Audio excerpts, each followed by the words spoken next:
Today, we will talk about the famous Filipino time. What is it, and why would you need to be aware about it, and how to handle it to ease up your frustration as a foreigner in our country?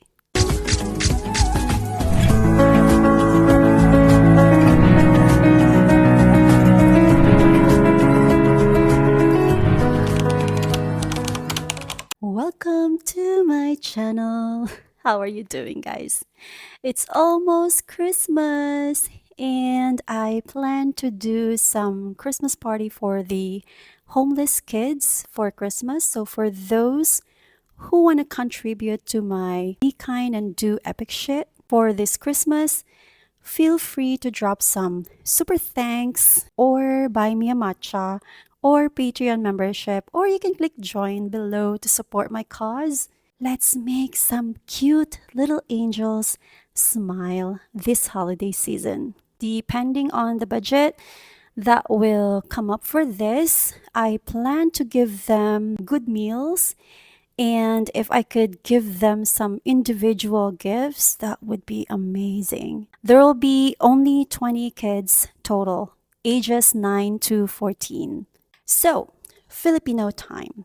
It is a commonly used phrase in the Philippines that refers to a cultural tendency to arrive later than the scheduled time. In one word, oh, two words, it's being late. It is arriving often by 15 to 30 minutes later than the scheduled time, but there are others that when you say 9 a.m., they think that arriving 9:59 a.m. is still counted as 9 a.m.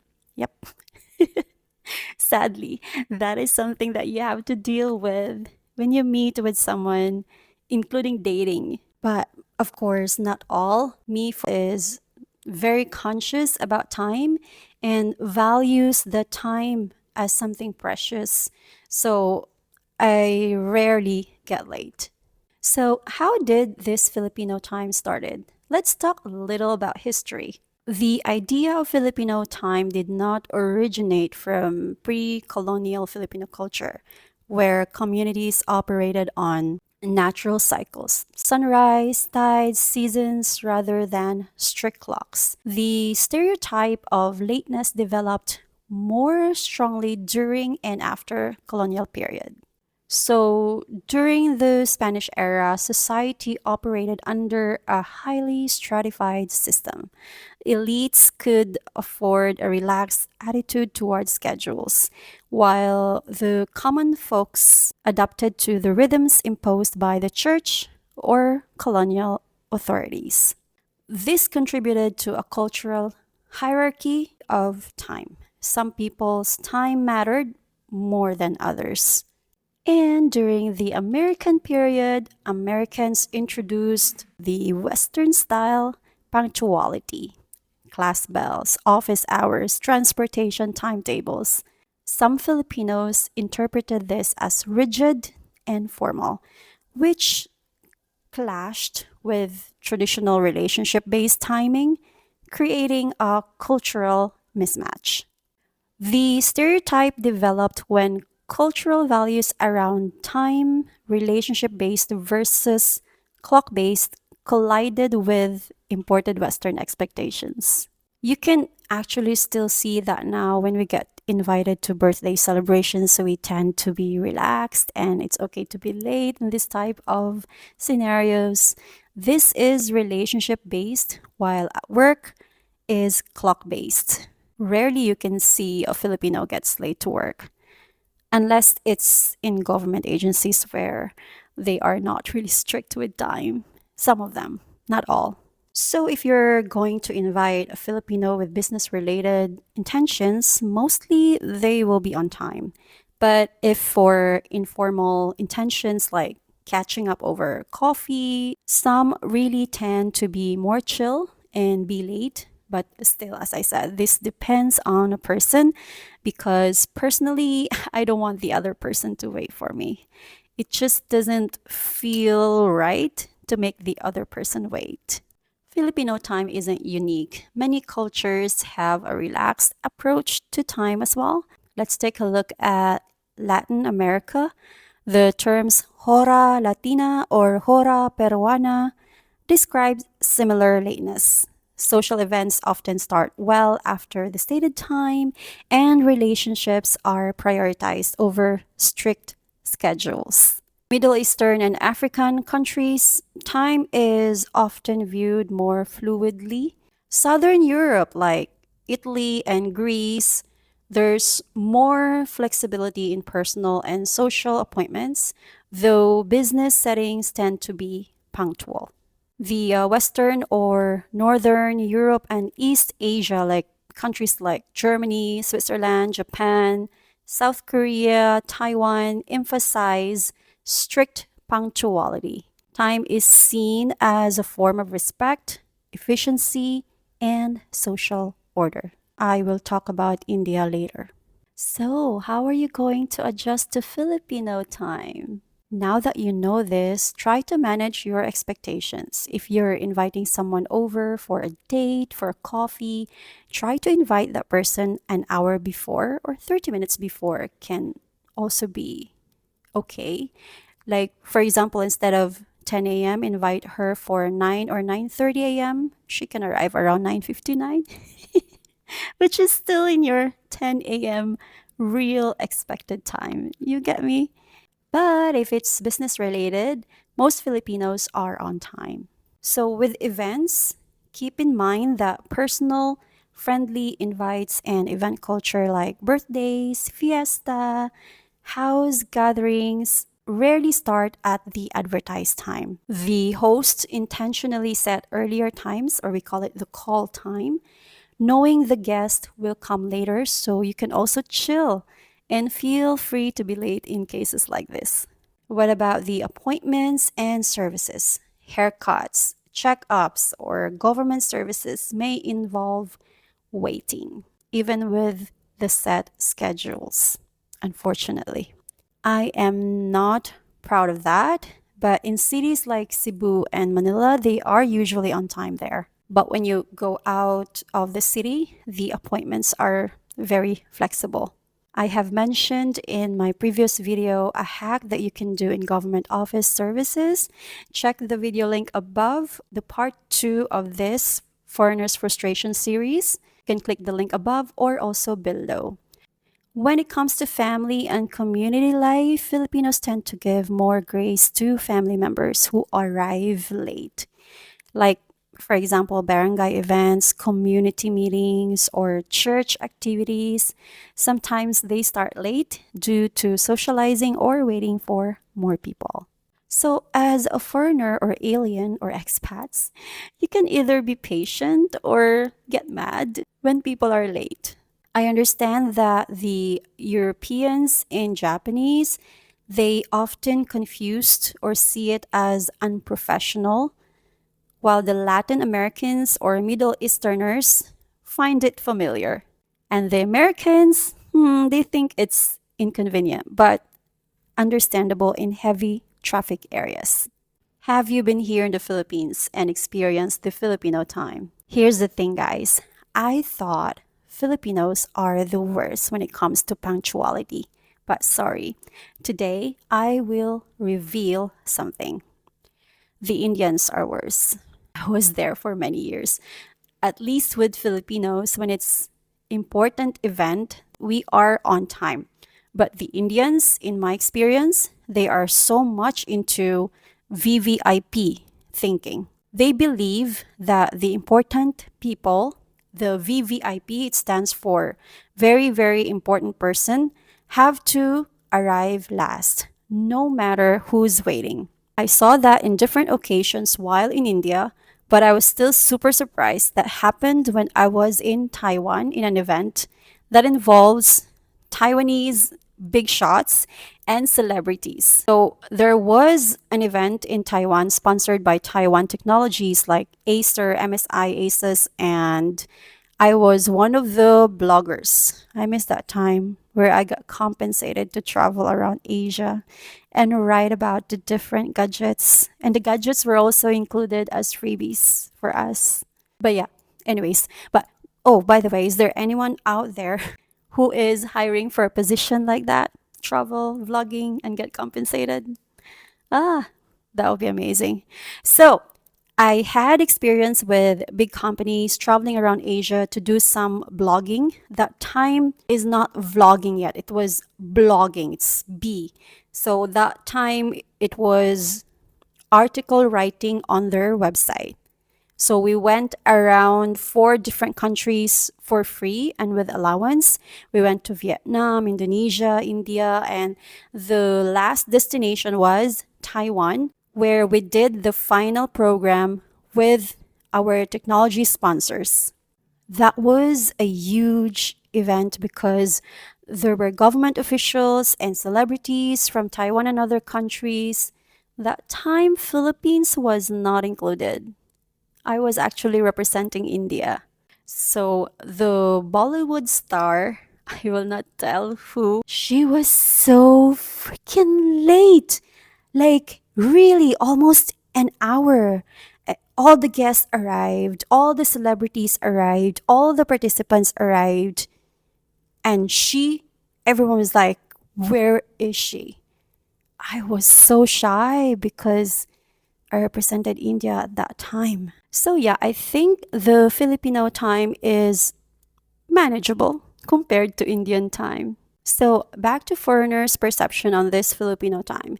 I actually asked some expats and I was surprised because some of them appreciate the relaxed, warm, and people first culture.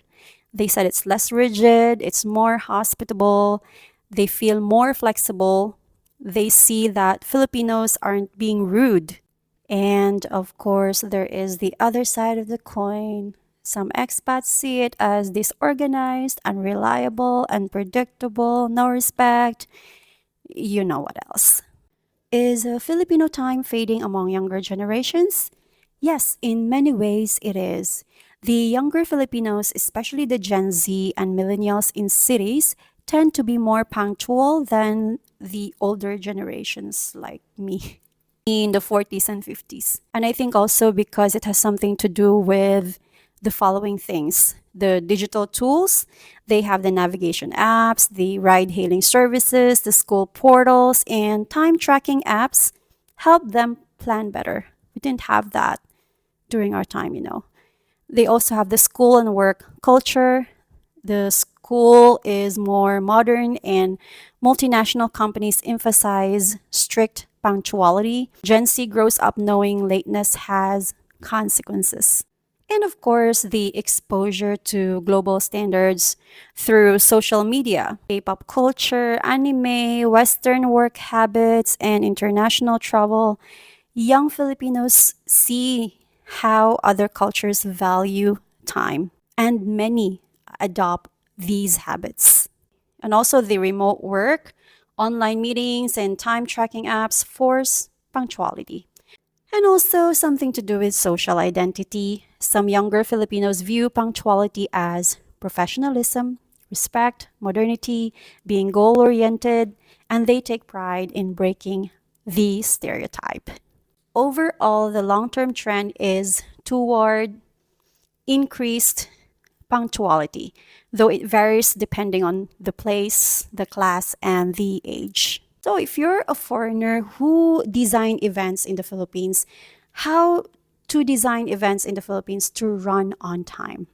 So, the organizers in the Philippines often use culturally adapted strategies to make events start on time without alienating guests. Here are some of the most effective techniques. Set an earlier call time. If you want the program to start at 4 p.m., print 3 p.m. on the invitation. And you can combine it with pre-event activities. This is extremely effective combination. I actually do this in all of my events, in my retreat events in different places in the Philippines, especially in the cities. The heavy traffic is the usual reason for being late here. So in my retreats, I schedule an hour before. Like, for example, my call time to be in my circle is 8 a.m. And during that time, between the 8 a.m. to 9 a.m., I have a get to know you activity for an hour to make way for the others who will come in late.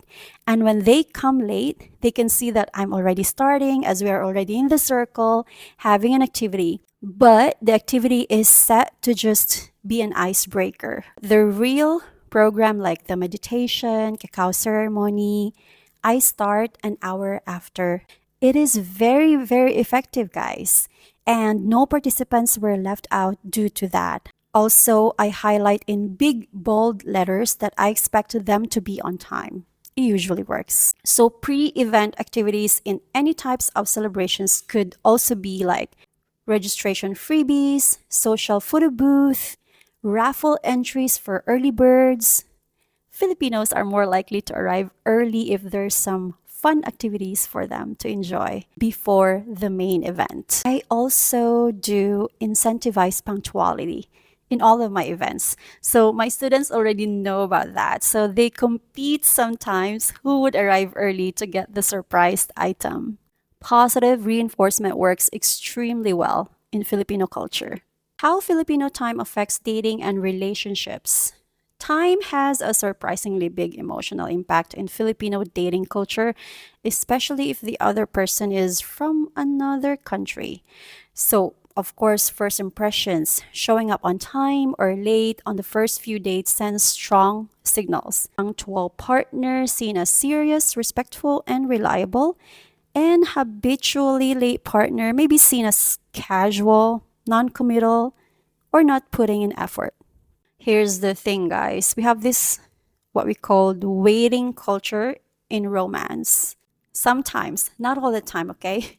But waiting is sometimes romanticized in Filipino culture. Like, for example, standing in the rain, waiting outside the gate. So, some lateness is normalized, especially if the reason is sincere or sweet. Many partners adjust to each other. One partner becomes more punctual and the other becomes more patient. And also, you really have to take note, guys, that not all Filipinos and Filipinas are aware that Westerners, Japanese, Koreans, Taiwanese often see lateness as disrespect. So, you have to communicate this with someone you are dating. Let her know your preference. Filipinos can adjust easily, especially when she likes you. So the foreigners living in the Philippines often experience culture shock at first, but most eventually adjust. So at first, your initial reaction would be, of course, confusion, because many of you come from punctual cultures. So your first experience in events that started an hour later, or the delivery or service delays, or appointment setup time is not followed, that could be confusing, especially if it's your first time. You should also eventually become fluent in local time cues. Learn the real meanings behind Filipino time expressions, which improves communication and reduces misunderstandings. For example, when someone says, "I'm on my way," it actually means the person is leaving from her house or wherever she is in 15 minutes. "I'm almost there." This means the person is still 20 to 30 minutes away. And the word later could mean later today, later tonight. So asked specifically when. My gosh, I remember I used to have a friend that says 10 minutes, and it actually means 1 hour for her. She had her own timeline. So this can feel chaotic or inefficient for you guys. So now that you know, you have to take a deep breath and try to be more understanding to this and learn that it's not personal. That Filipinos are not being rude. That Filipinos are not ignoring commitments. It's simply a different cultural expectation of time. All right? Once you deeply understand this, your frustration decreases. So, as a foreigner expat, the key points or things you can do is build time buffers, expect delays, tell people to come at earlier time, and remember, schedules are guides, not strict rules. try to have some balance between your expectations and the Filipino ways to make your life in the Philippines feels smoother and more enjoyable. Hope you learned something new today. If you have any suggestions for this Foreigner's Frustration series, please comment below so I can make a video of it. For now, I'm thinking episode 4 will be the public toilet in the Philippines. Do you think that's a good topic to cover? As I mentioned earlier, I will be organizing a Christmas party for the homeless kids for Christmas. So for those who want to contribute, feel free to drop some super thanks or buy me a matcha or Patreon membership or click join below to support my cause. Let's be kind and do epic shit this Christmas season. I'll show you the kids. There's a link above and below. These are the same kids that we're going to have a party this Christmas. Thank you guys. Commenter and member shout out. Thank you to Antiperic, Cosmic Knowing, Ian Krause, Robert Ham, Phoenix, Kevin Prow, David Carl, John Gall, Jude, and D-Law. Are not mentioned here. Don't worry. In the next video, I might mention you. Hope you're having an amazing day or night wherever you are on the planet. Be kind, be happy, and be high five. Bye, guys. See you tomorrow.